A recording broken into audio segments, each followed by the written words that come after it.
سلام عرض میکنم خدمت دوستای عزیز. امروز میخوایم راجع به اره صحبت کنیم. یک ابزار ارزشمند و بسیار مهم در پروگرام اتوکد که در آینده ها از این ابزار یا از این کامند به پیمانه زیاد استفاده خواهد کرد. اره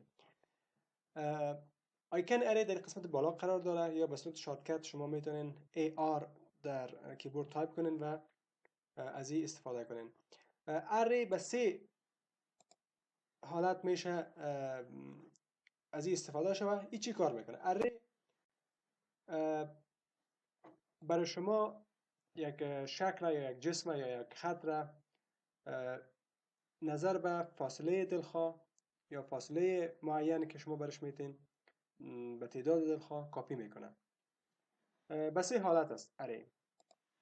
حالت اولش رکتانگولار اره، حالت دومش پت اره، حالت سومش پولار اره. رکتانگولار اره یک جسم یا یک شکل را یک خط را به صورت مستطیلی کاپی میگیره. پد نظر به یک مسیری که برای شما میتین، البته نظر به یک خط ترسیم میکنه. و پولار اره به صورت دایروی تحت یک مرکز برای شما ترسیم میکنه.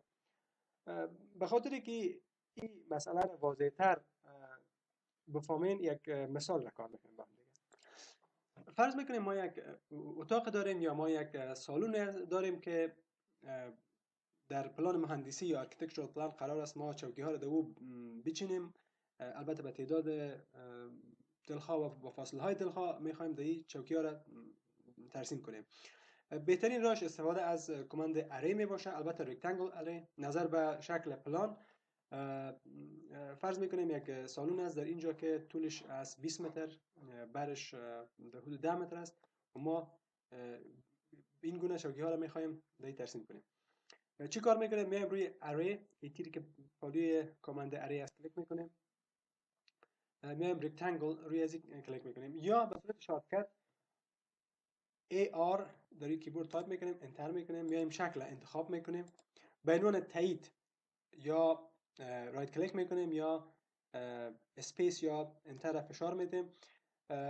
ببینید در پایین از ما میخواد که رکتانگولار است یا پت است یا پولار است، که ما فعلا رکتانگل است روی کلیک میکنیم یا آر تایپ میکنیم، انتر میکنیم، که اتوکد خودش بر ما به صورت پیشفرض به این تعداد ستون ها و این تعداد ردیف ها را ترسیم میکنه.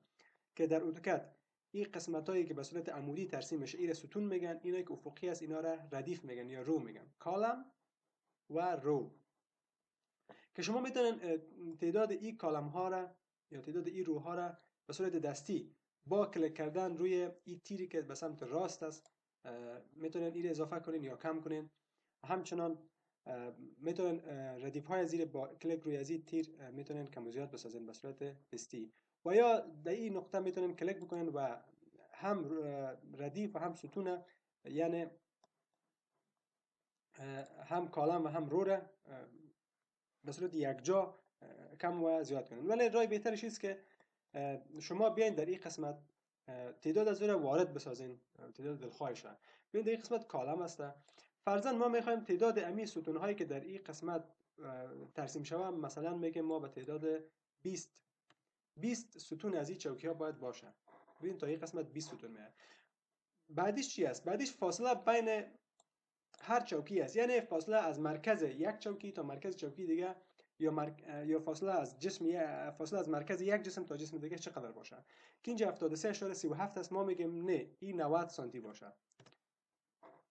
میبینید فاصله بین هر چوکی اضافه شد و توتال فاصله از مرکز اولین چوکی تا آخرین چوکی را بر ما نشان میده. اینجا این حالت بعدیش رو است، رو ردیف یا چوکی به صورت افقی چیده شده. اینجا 3 است که ما میتونیم این را اضافه کنیم، مثلا میگیم این را به تعداد 15 ردیف بر ما چوکی ترسیم کنه. بیتوین باز هم فاصله بین دو چوکی را بر ما نشان میده که ما میتونیم در اینجا ایره وارد کنیم. مثلا میگیم 70 باشه، 63 نباشه، 70 باشه بین هر دو چوکی که اینجا ببینین از محوطه خارج شد. پس ما یک ردیف کمتر میکنیم 14 تا داخل همین چوکات بیایم. و همچنان این رقمی که اینجا شما میبینین این فاصله کل چوکی ها را نشان میده در این سمت. قسمت بعدیش لول می باشه. لول چی است؟ لول ما میتونیم که از انمی جسمی که ما از این کاپی گرفتیم یا اره گرفتیم از این میتونیم به بعد سوم یا جهت زید نیز کاپی بگیریم. ما فرضاً اینجا ببینید شما یک لول است. اگر من این دو لول بسازم و همچنان فاصله بین لول اول و لول دوم یک است، به خاطر که ما این ببینیم پس ما مجبور هستیم که جهت دید خود را به حالت سه‌بعدی تغییر بدیم. به خاطر رفتن به سه‌بعدی کافی است که شما در این قسمت آیکنی که جهت های دید ما را تغییر میده که شمال از شرق، جنوب، غرب، همچنان تاپ از نمای بالا، راست، پایین، چپ. فرضاً ما میخوایم نما را تغییر بدیم از این سمت به نقشه خود ببینیم، یعنی نقشه دو بعدی رو ببینیم. میایم روی قسمت پایین تیری که از کلیک میکنیم و جهت دید ما به صورت نما میشه که از پایین. ببینین اینجا بر ما یک ردیف دیگه هم در روی محور زید، اینجا ببینین محور فعلا زید شد، روی محور زید بر ما ترسیم کرده. چنانچه اگر ما این فاصله که به نام بتوین است، اگر ما این را کم و زیاد کنیم، این ردیفی که کاپی شده این فاصلهش تا بالا میره. مثلا من میگم اینمی فاصله بین ردیف اول تا ردیف دوم یا فاصله بین لول اول و لول دوم مثلا میگیم 20 باشه. 20 تایپ میکنم، انتر میکنم، ببینین این بالا رفت. مثلا میگم 10 باشه، ببینین میاد پایین. ولی چون ما در بعد سوم کار نداریم پس بهتر است که لول 1 بگذاریم که روی محور زید کاپی نشه و پس به خاطر رفتن به پلان میایم در این قسمت کلیک میکنیم تا نمای ما دوباره به حالت پلان برگرده. حالت بعدیش چی است؟ اسوسییتیو به این معنا که زمانی که شما از یک جسم یا از یک شکل یا از یک خط شما کاپی میگیرین، اره میگیرین، اگر این اسوسییتیو فعال باشه، زمانی که شما از این حالت خارج میشین تمام شکلی که اره گرفته شده به صورت یک جسم واحد یعنی یک بلاک عمل میکنه. یعنی در صورتی که شما اگر بخواید یک جسم از این تغییر بدین تمامش تغییر میشه، یعنی تغییرات بالای کلش اعمال میشه. ولی اگر شما این اسوسییت و غیر فعال بسازین به این شکل باشه، زمانی که شما از این حالت کامند خارج میشین دیگه هر قسمت از این، یعنی هر چوکی به صورت جداگانه عمل میکنه و تمامش یک جسم واحد نیست. بهترش است که شما برای فعلا این اسوسییت فعال بانین و در آینده ها باز میشه با استفاده از کامند اکسپلود این ما دوباره از حالت اسوسییت خارج شد. ولی بهترش است که تا قبل از اینکه ما کار خود تکمیل نکردیم اسوسییت فعال باشه. بیس پوینت چی است؟ اگر شما روی بیس پوینت کلیک کنین برای شما نشان میده که امی جسمایی که اره شده یا کاپی شده نظر به کدام مرکز اینا کاپی شده یا نظر به کدام مرکز اینا زیاد میشن، کم میشن یا نظر به کدام مرکز اینا فاصله میگیرن، که بهترین راهش اینی است که مرکز هر جسم شما انتخاب کنید. مثلا اگر ما بخوایم این تغییر بدیم یک جای دیگه بریم کلیک کنیم بیس پوینت بگیریم میشه، امکان داره، ولی بهتر راهش است که شما بیس پوینت در مرکز خود جسم بگذاریم. به خاطر خارج شدن از این ما اسکیپ میزنیم، خارج میشیم و به خاطر خارج شدن یا تایید امی کاری که ما کردیم یعنی اره، یا میم روی کلوز اره کلیک میکنیم یا اسکیپ میزنیم، خارج میشیم. فعلا این کاری که ما کردیم تکمیل است، ولی شاید بعضی وقتا اتفاق بیفته که شما بخواین بعضی تغییرات در این اره یا این کاپی که شما انجام دادین بیارین.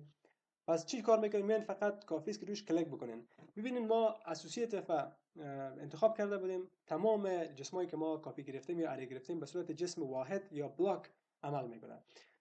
زمانی که روش کلیک میکنیم دوباره حالت ادیت فعال میشه، ادیت، که در اینجا ما میتونیم تعداد ستون ها رو تغییر بدیم، فاصله هاش تغییر بدیم، تعداد رو ها رو تغییر بدیم، کم و زیاد بسازیم، فاصله هاش، لول ها رو تغییر بدیم، بیس پوینت تغییر بدیم. قسمت های بسیار مهمه که در ادیت از این استفاده میکنیم این سه بخش است. اولش ادیت سورس هستن. فرضاً شما در آینده ها میخواین بیاین یک قسمت از این جسمی که کپی گرفتین تغییر بدین. البته میخواین بالای تمام این جسمایی که شما کپی گرفتین اعمال شود. زمانی که شما روی ادیت سورس من کلیک میکنین، روی یکی از این شکل ها کلیک میکنین و دوباره اوکی میزنین. حال شما اگر هر تغییراتی که روی این یک جسم از این بلاک اری شما وارد کنین بالای تمامش اعمال میشه. من فرضاً اینجا یک خط ترسیم میکنم، میام لاین، ببینین از این قسمت یک خط ترسیم میکنم. زمانی که من اسکیپ میزنم خارج میشم، ببینین امی تغییرات ما بالای تمام از این بلاک اری ما اعمال میشه. و از زمانی که شما بخواین اگر دوباره پاک بکنین، یعنی اریز بکنینش، ببینید تمام روی تمامش اعمال میشه. که خیلی مهم است در آینده ها شما میخواین مثلا یک تغییرات بیارین، مثلا طول و عرض این جسم کم و زیاد بسازین، بالای تمامش اعمال میشه. به خاطر خارج شدن از این، اگر کارتان شما خواستین که ثبت بکنین، من روی سیو چنجز کلیک میکنین و اگر نخواستین کنسلش بکنین، من دیسکارد چنجز روش کلیک میکنین و از حالت خارج. حالت بعدی چی است؟ شما میان دوباره روی یعنی بلاک اری کلیک میکنین تا ادیت فعال شود. replace items.